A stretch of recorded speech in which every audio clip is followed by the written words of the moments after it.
Bom dia, boa tarde, boa noite. Continuando aqui com a Blazer 2.8, pessoal. Nós estamos aqui, olha, verificando a suspensão e detectamos um barulho que estava na suspensão dela. É a bucha da bandeja superior. Estaria aqui, então. Isso aqui, ó, a bucha está estragada, certo? Nós vamos tirar para substituir.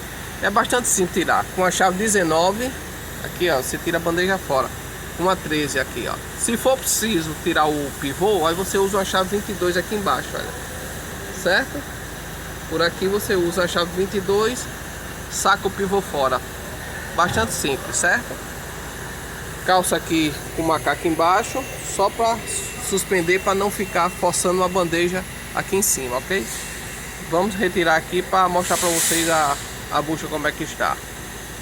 Que Deus abençoe a cada um de vocês, continue abençoando grandemente. E um bom dia, uma boa tarde, uma boa noite para todos vocês, em nome do Senhor Jesus.